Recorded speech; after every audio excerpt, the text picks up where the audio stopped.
Hello and welcome to my 16-week pregnancy vlog. Apologies for looking absolutely tired. This has been the reality of my 16 weeks, struggling, trying to get the house ready, me and Taki looking after Ava, back at school runs, homeworks, after school clubs, and I've got a lot of work on at the moment. So yeah, like trying to juggle all those things and trying to make time to rest is really tricky, which is why I'm so glad that I booked in for a few classes. So I went to my first pregnancy yoga class, which was at the Life Centre in Notting Hill, and it was with Tara Lee, who I have her pregnancy yoga DVD and postnatal and mummy baby yoga DVD, and it was lovely. And it's interesting because I went to a different pregnancy yoga class as well, which is really good for the stretching, but there's something really holistic, I think, about the way Tara does pregnancy yoga. It was like, you know, it was good for the movement, but I felt really connected to myself and to the baby, and it's quite spiritual without overly doing it. It's a really nice blend, so I really enjoyed that.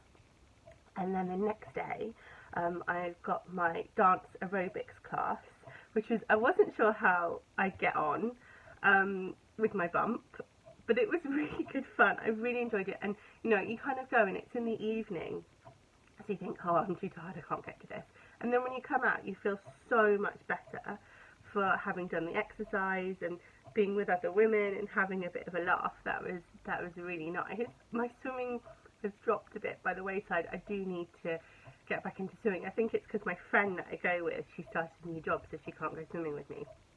And when I had Ava, we had a gym membership of like a really fancy pool, which has since closed down, and we're now at the public pool, which is fine, but I find pools, even quite nice pools, a bit icky, you know, just because of the floors and the showers and things like that. I don't completely like it. I might just kind of go to the pool, swim, come home and shower at home, I think. I don't know, I need to work through it.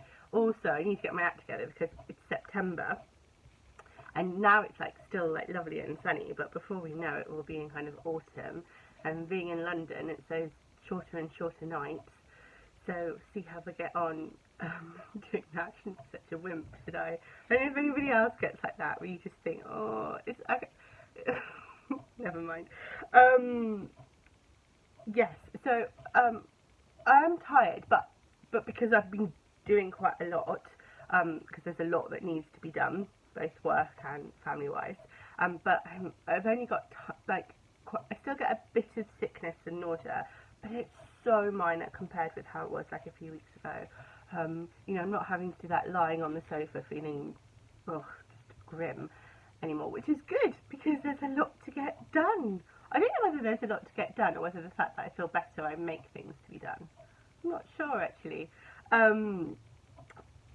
So yes, so that's kind of what's been going on. We were supposed to have our 16-week check-up with the midwife at home, but she texted at about 4:30 in the morning, and I was just, actually I wasn't asleep. Has anybody else had this? Like, I keep waking up at 4:30 in the morning, and then it takes me until about 6:30 to get back to sleep. I think it's, I don't know what it is. I don't know whether it's my mind over anxious, or it's the need to pee, or it's being more alert to sounds. Like, you know, we live in a basement flat, and there's always people up at all times of the day and night, like banging around, and I think it does disturb me. Like, I think I have a lighter sleep, which I guess is nature preparing you for like having a baby and having to wake up and all those things.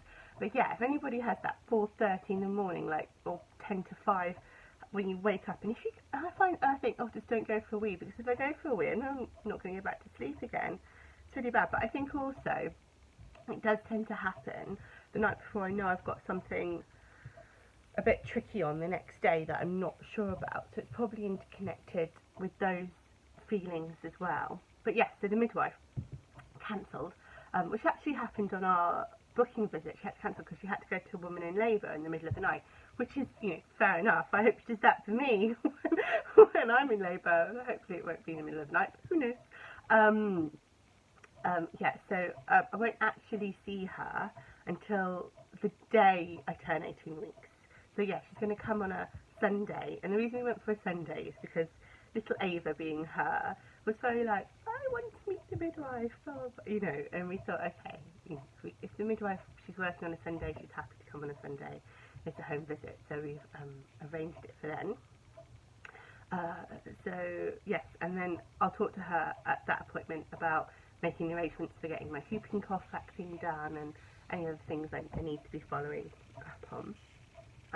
Also over the weekend, I think Taki and Ava, were they watching a lot of sport? I can't remember what they were doing, but I ended up messing about on my phone, and I made a baby list. So I made a list on this website called Gift Stuff, which lets you just copy and paste the link to the object that you want and drop it in the box, and it populates it all for you, and then you can share that with friends and family, which I think I probably will do if people ask me if I'd like anything, or you know, particularly my baby shower. I probably wouldn't just send it out generally.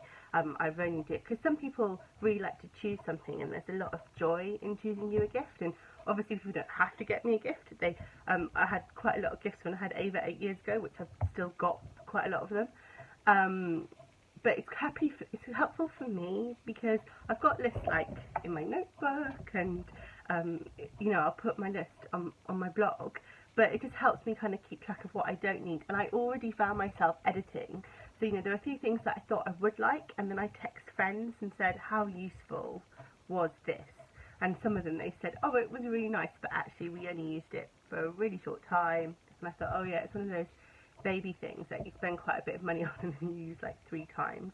So I'll skip some of those. I think when I had Ava, you want everything to be perfect and beautiful, and it will be, and I've still got lovely things on the list for this baby, but obviously we have things.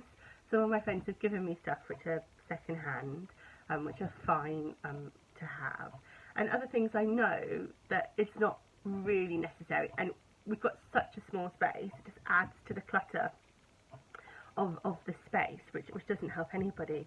So thinking about space, my lovely husband, I've been going, oh, I really think we need to move the wardrobe, because we've got a bigger bed now, because we have a Super King bed in the not biggest of master bedrooms, that we got when Ava was 1, because she used to sometimes, you know, when they wake up in the early hours in the morning, it was when I'd gone back to work after maternity and she was teething, and sometimes, you know, they wake up, they come into bed with you, they turn themselves around, and they kick you in the face, and it was just because you find yourself, your baby somehow, when they scramble into bed with you in the early hours, that they manage to take up the whole of the bed, and you both end up kind of like clinging to the side.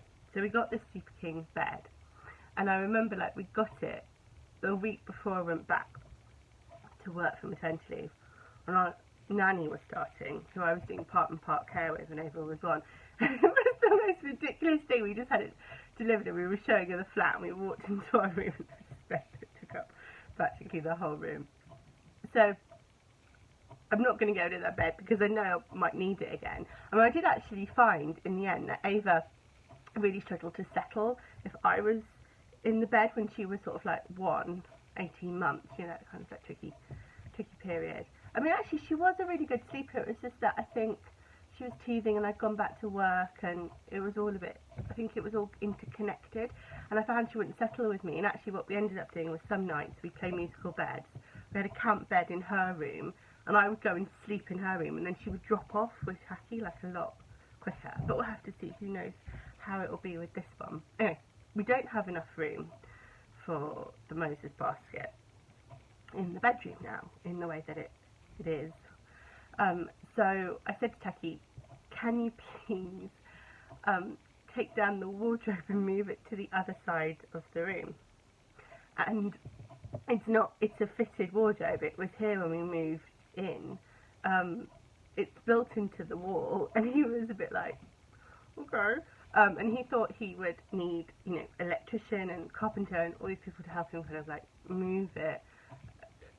But God bless him, he managed to do it all on his own. He took down the wardrobe, he unscrewed it all. It was And then he moved it to the other side of the room, and the ceiling height and the floor height are different, and plus there's a beam, so he had to cut it to fit. And he doesn't have a jigsaw, and he was a little bit, I can understand it, you know, I mean, it's wonderful that he has high standards. I think I'm a bit slapdash.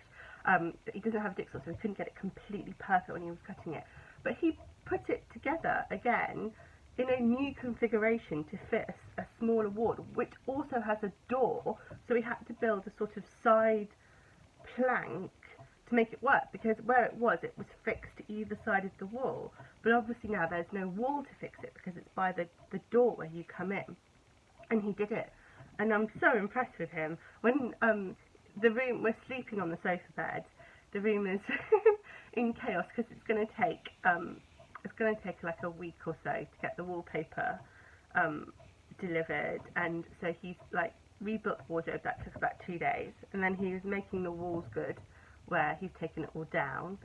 Then he's got to paint and paper and put our headboard up that needs to be fixed onto the wall before we can move back in. So I'll update you, and hopefully at the end of my 17 weeks, the beginning of my 18 weeks, that will be done.